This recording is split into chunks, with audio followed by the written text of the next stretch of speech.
Di sebalik kemeriahan Syawal ada jiwa-jiwa kecil yang sekadar memandang dari kejauhan. Mereka bukan tidak mahu beraya, namun keadaan tidak mengizinkan, dan hidup sebagai gelandangan adalah ujian.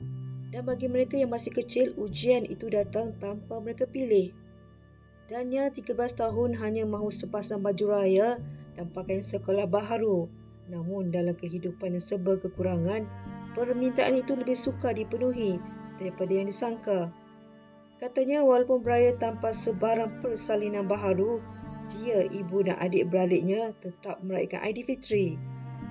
Saya teringin nak baju raya dengan buku untuk sekolah.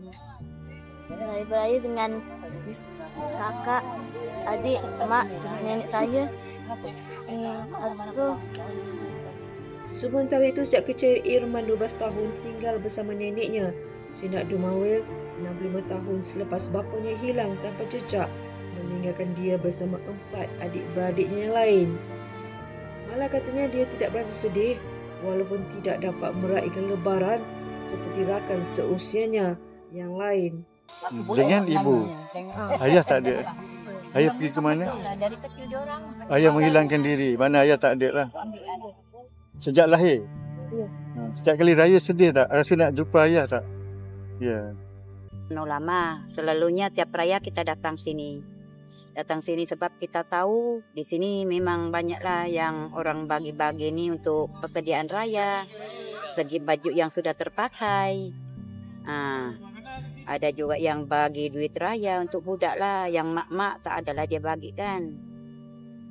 Kadang ada juga NGO bagi barang dapur. Dia bagi macam tu. Selama puasa lah dia bagi. Kalau bukan puasa taklah ramai macam ni kan. Tapi bila tiap-tiap puasa selalulah orang ramai datang sini. Kita pakai. Janji kita boleh bayar sewa rumah. Itu yang penting bagi kita orang lah. Tak tahulah pula yang lain kan. Tapi bagi kita orang memang perlu untuk bayar sewa dulu. Sebab yang ini 8 orang adik-beradik. Yang tu 5 orang. Tapi inilah yang kasihan yang ramai ini 8 orang adik-beradik. Anak beranak dengan cucu-cucu sekali kan. Kumpulan. Apa yang ada makan bersama. Bagi sebahagian daripada kita, raya adalah kemeriahan dan keindahan.